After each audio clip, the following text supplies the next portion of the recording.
Imagine waking up in the morning full of memories that can't possibly be yours. Of places you've never been, of people you've never seen, but somehow inside you know they're all real. What if in a past life you really did walk in somebody else's shoes, and now here you are today, returned as you? In today's video, we look into the mysterious world of reincarnation. True stories that defy logic, and yet somehow they exist. Are they proof that your life won't end with your death, but will simply begin anew once again? Hello. For as long as I can remember, I've been fascinated by weird events that seem impossible, but are true. And that's what this channel is all about, bringing strange, unbelievable stories to you once a week. So if you're a fan of the mysterious, the inexplicable, the unbelievable, but true, subscribe, give me a like, hit the notification button, and I promise, with every new video, I'll do my best to keep blowing your mind.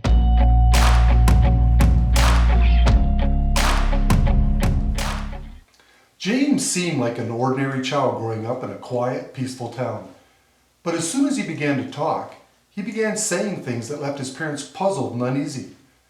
At first, it was just small, strange remarks, like calling airplanes by their proper military names, or using terms that a toddler should never know. But soon, when he began sharing details of a past life, his parents found themselves caught up in the heart of an incredible story that no one could ever have imagined. And it all started with James' nightmares. Often he would wake up in the middle of the night screaming, his tiny body trembling and drenched in sweat. He'd scream about being trapped in a burning plane, struggling to escape, but the fire and the smoke were always faster than he could move. His cries would echo in the room, and his parents would rush to his side, believing it to be just a child's bad dream. Except James was certain that these weren't dreams. "I was shot down," he'd cry out between sobs. "I crashed into the ocean and died." His parents, Bruce and Andrea, would try to console him, brushing it off as a phase.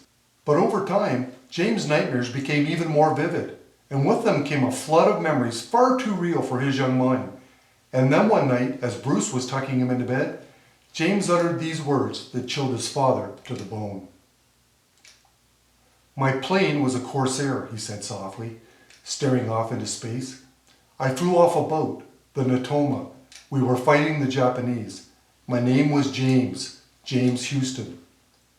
His father froze. What could a 5-year-old boy possibly know about a World War II fighter plane?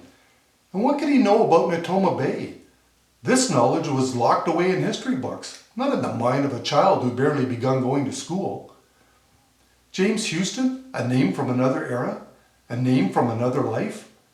Bruce was a skeptic by nature, but his son's outbursts were becoming too specific, too detailed to be ignored.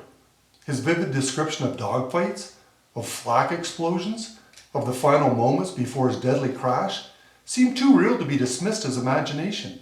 After one particularly disturbing episode, Bruce decided it was time for him to investigate. He began researching things his son claimed to remember. And then, late one night, after hours of combing through old World War II records, Bruce stumbled upon something that made his heart pound. He found the USS Natoma Bay, a small aircraft carrier that had served in the Pacific during the war. As he scrolled through the ship's records, his eyes locked on a name that sent a chill down his spine. James M. Houston, Jr. He really did exist. He'd been a 21-year-old fighter pilot shot down by Japanese artillery in 1945. His plane plunged into the Pacific Ocean near Iwo Jima during one of the final battles of the war. Bruce sat in silence, staring at the screen. It couldn't be a coincidence, could it? His son's details, ones that no child should have known, matched perfectly with the official records of a man who died decades before he was born. The Corsair, the USS Natoma Bay, and the battle near Iwo Jima, everything fit. Bruce decided to reach out to survivors from the ship and other veterans who had served with Houston. One man, a former crew member, remembered Houston well. He spoke of the young pilot's bravery, and also of the fateful mission that ended his life.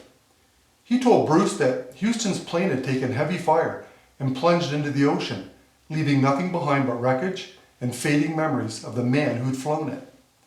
Bruce was shaken. His son wasn't dreaming. He was remembering.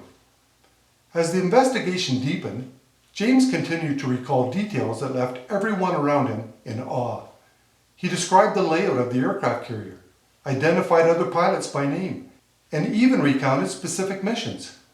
His parents, overwhelmed by the mounting evidence, eventually contacted a renowned child psychologist who specialized in cases of past life memories. The psychologist, initially skeptical, began to document James' memories in meticulous detail. James, in his innocent voice, would describe the terrifying moments when his plane was hit. "I couldn't get out. The fire was everywhere. I was trying to pull up, but I was too low, and the plane wouldn't move. And the water, it came up so fast." The psychologist compared James' stories to military reports, and the precision of his recollections was staggering. His description of the cockpit, the mechanics of the Corsair, and the missions themselves were accurate in a way no 5-year-old boy should ever have been able to describe. And then one day, after a quiet session, James looked up at his father and asked softly, "Why did I have to die like that, Daddy?" It was a question Bruce couldn't answer. To give the family closure, they traveled to a reunion of the veterans who had served on the USS Natoma Bay. There, James, the little boy with the soul much older than his years, stunned the aging men. He recognized faces he had never seen in his life, recalled events the veterans had long forgotten, and even greeted one man by name, the man who'd been his best friend all through the war. The veterans were left speechless. Bruce knew that one final journey remained, a pilgrimage to the site of the fatal crash, where James Houston's plane had been swallowed by the ocean. He and his son stood on the shore, side by side, as the waves crashed against the rocks at their feet.